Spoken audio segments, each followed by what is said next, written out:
The sun is shining, the birds are chirping, the bacon is sizzling. Welcome to the Daily Swole.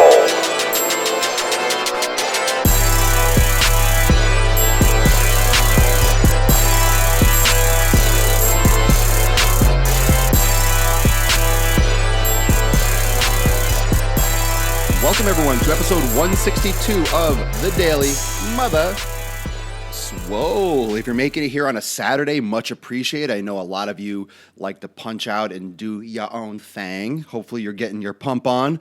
I plan on possibly going to get my own pump on today. Just a little more information on my personal fitness journey. I finally went to my yoga class last night. I've been talking about going to it for a long time. It was great. It was fantastic. It was a nice Raja passive gravity yoga stretching class based on release, not moving, rather than actually moving and holding postures. So it's a pretty sick class, and they're hard to find. So loved it, and my shoulder feels better already. Still a little painful, but it's the kind of thing that I got to keep going and keep doing, which I plan on. That being said, let's talk a little bit more about advanced bodyweight training. Yesterday we talked about push-ups. If you can't do a push-up, what can you do if you want to do a push-up but you can't do a push-up? Just a reminder for those of you that are joining me for the first time, live on Facebook, Periscope, Busker. You can find every single episode of The Daily Swole on YouTube at Swolenormous. And also, this is a podcast, thus the microphone. So you can listen to me on SoundCloud, iTunes, and Stitcher. So you can get your Daily Swole in your face, in your eye holes, in your ear holes, any way you deem fit. And you can get in your face live if you prefer on Busker, Periscope, and Facebook, all at Swolenormous. So yesterday we talked about doing a push-up. If you're unable to do a push-up, how to do negatives, how to actually strategize doing the activity in order to be able to do a push-up from your toes, a real human being functional push-up. Those of you ladies and gentlemen that cannot do a real push-up, because everyone should be able to do a push-up. Everyone should be able to do at least one. And honestly, you should be able to do several. I don't have a number like, oh, what's the number that someone should do? You should be able to do plenty. Let's put it that way. I think everyone should be able to do about 10, 15, 20 push-ups. But obviously, not everyone is coming from the same background or the same healthy background or fit background or strength background. Everyone's different. So at least one. Let's just put it that way, at least one. So bottom line, if you can't do it, how are you able to train yourself to be able to do a push-up? Let's talk a little bit more about advanced training techniques. I'm going to talk about two different strategies. I think Periscope might have just froze, so oh well. I don't know what's going on here with the interwebs. So I'm going to talk and probably might have to stall a little bit. So yesterday discussed about negatives. So it was more about eccentric training. If you remember, yesterday was more about eccentric training. It was about getting the body targeted during its stronger range of motion. When the body is stronger, this is the range of motion that it should be put under. So, for example, the lowering motion of the push-up, the lowering motion of the pull-up, that's when the muscle is lengthening, and the muscle is about 4 times stronger while it's lengthening rather than while it is trying to overcome concentrically, let's say pushing up from the ground or pushing up away from gravity. So if we're talking about advanced training concepts, how are you able to get more push-ups if you can already do push-ups? How can you use those techniques to do more rather than your first one? Let's say you can already do 10, 20 in a row, but you want to do more than that or get stronger. And likewise with pull-ups, how can you use these techniques or how can you use a strategy in order to advance yourself in the push-up game and the pull-up game? What? My absolute everything is freaking out. So this is the benefit or the lack of benefit of live broadcasting. I think I'm still on Facebook, so I'm going to cut the Facebook feed and I'm going to pop this up onto Periscope real quick. So let's just take a. I'm going to. 162 of the Daily Mother Swole. So if you're here, let's just recap a little. If you have any questions, does anyone have any questions from yesterday while I'm loading up, while I'm getting Periscope back up here? This is just, it's absolutely absolutely torrentially storming outside. So I wouldn't be surprised if my internet got kicked out or something of that sort, because this never actually has happened before. And both of those devices that did shut down were both on Wi-Fi. So that absolutely makes sense and sucks, but hey, name of the game, and we're going to roll with it. So does anyone have any questions about yesterday? Yeah, is this good for people with push-ups? Push-ups are not the same, and I think this question was asked yesterday as well, but it's a good question.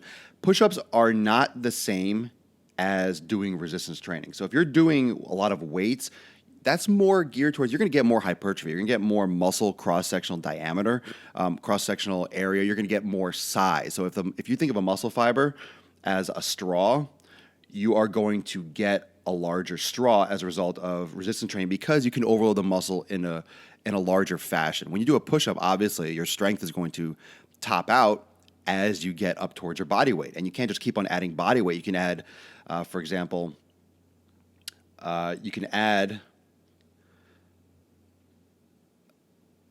advanced bodyweight training. You can add like a weight vest, or you can add a plate to your back, but it's not, it's going to top out. There's going to be a limit to how much you can add to your body and how effective it is for building muscle mass. So if you're looking to get huge, if you're looking to do bodybuilding, there's a reason why bodybuilders don't do, for example, they don't do like push-ups as their main source of exercise. They do resistance training with external force, such as weight barbells and dumbbells.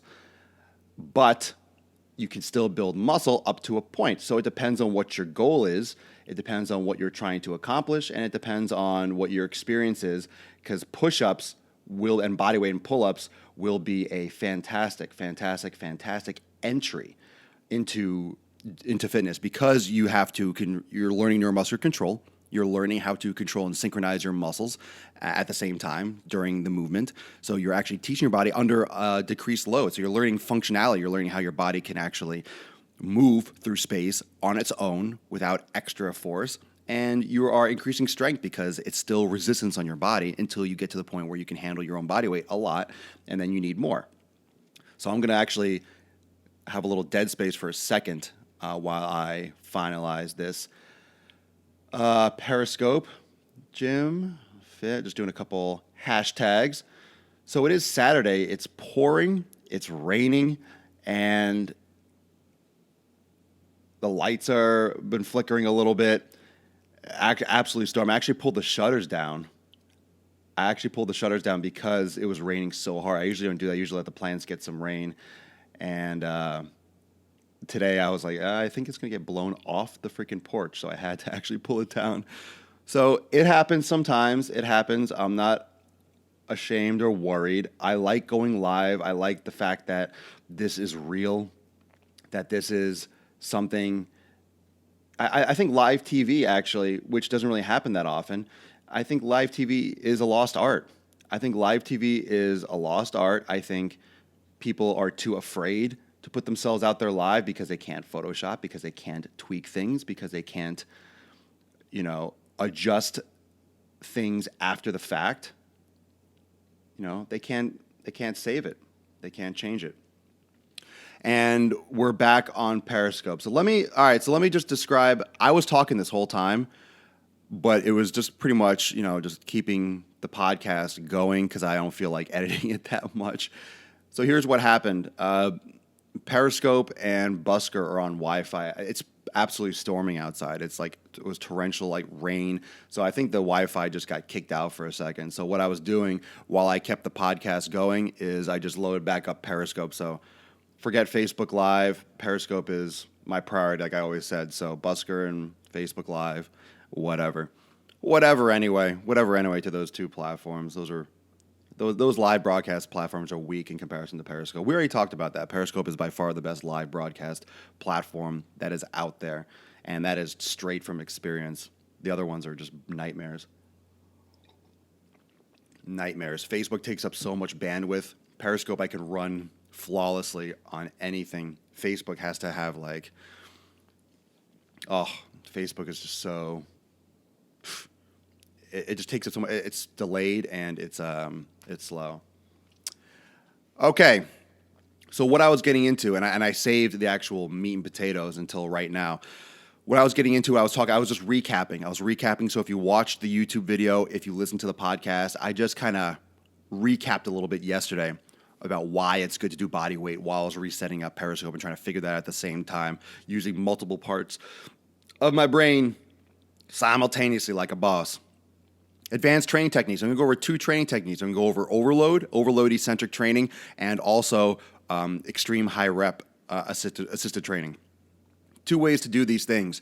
If you're doing the negative push-ups, if you're doing what I talked about yesterday, and you can already do push-ups, you want to do more, do the negatives with one leg, do the negatives with extra resistance. It's hard to get to the top, load a weight on your back, for example, and then go down slowly. It's not really realistic to do that only for the negative. So what you can do is add more body weight by lifting one leg. It's very simple. It's not hardcore.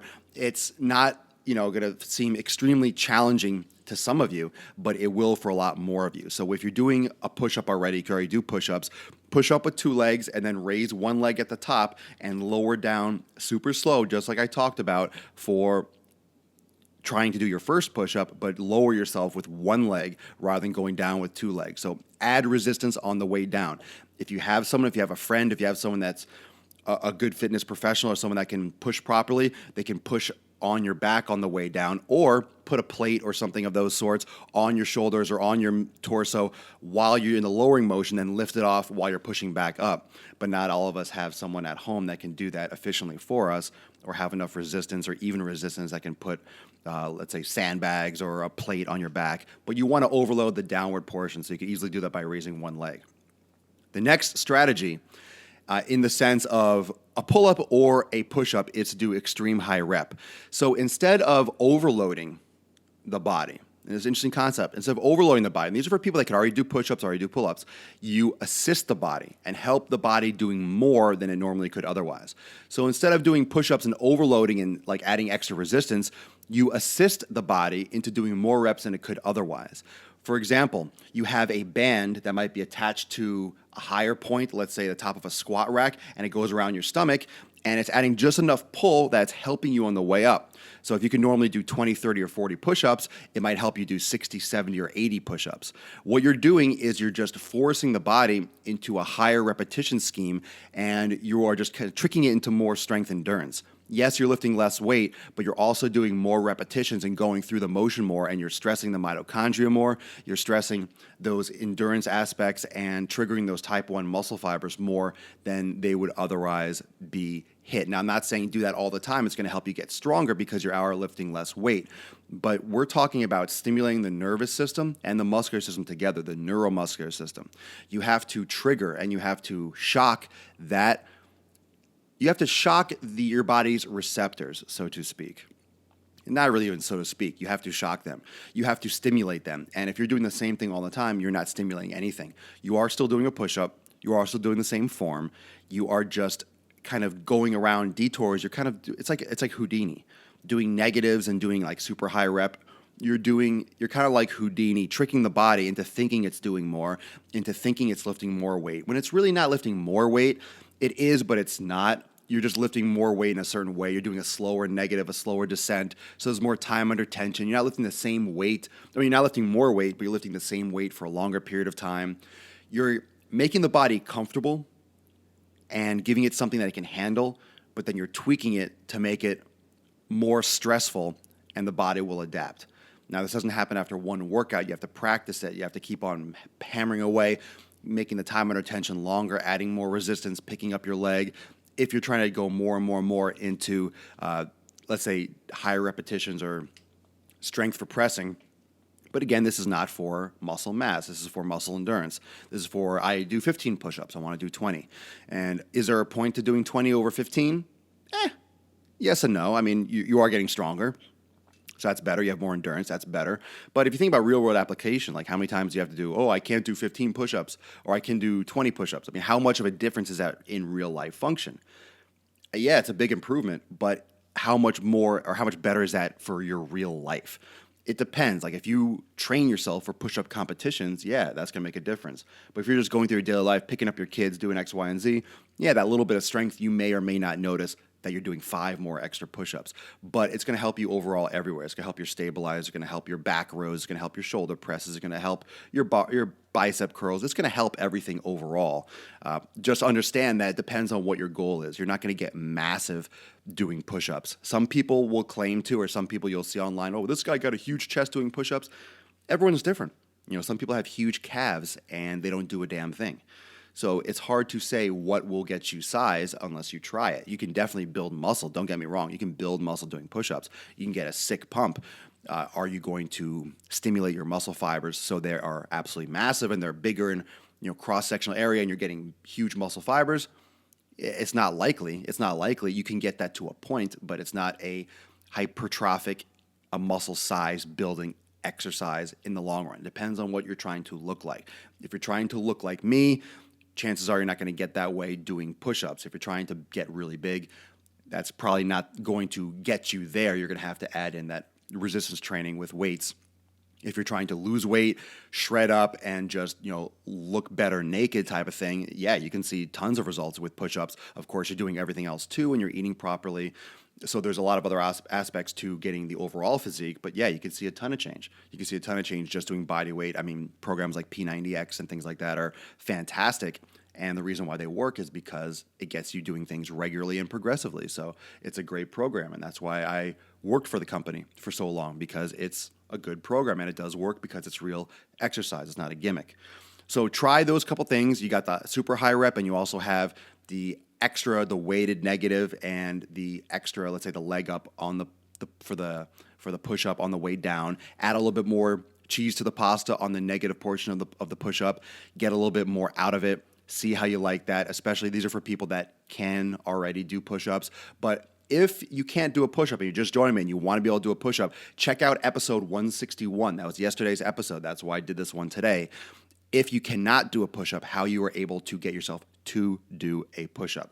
Okay? Super important episode. Thank you for joining me on Periscope, Facebook Live, and Busker went sad face, went grumpy cat today, but always on YouTube at Swolenormous. So check it out, youtube.com/Swolenormous, or just type in Swolenormous or Daily Swole in the search and it'll pop up. And also, you can catch this as a podcast on SoundCloud, iTunes, and Stitcher. SoundCloud and iTunes are great. If you have not checked out my podcast, please give my episodes a like, follow me on SoundCloud. And if you haven't, you guys have time this weekend, please, if you have an iPhone, if you use iTunes for the podcast, please go on there, leave me a review, leave me an honest review. I appreciate it. Some of you have done that already. That's really, really awesome. It definitely helps my brand. It helps the podcast. But make it honest. If you love the stuff, definitely give me some thumbs up and some stars on that. So check out the podcast on iTunes. Check out the podcast on SoundCloud. Click the like, subscribe on YouTube. Definitely appreciate the support, all the support. Thank you for showing up live. And I will be out and about today. Follow me on Snapchat, Instagram, all social media. I will be back all day today. I got a lot of stuff I got going on. So check me out tomorrow at 12 noon Eastern time for episode 163. Enjoy the rest of your Saturday. Peace out. Make some fucking gains.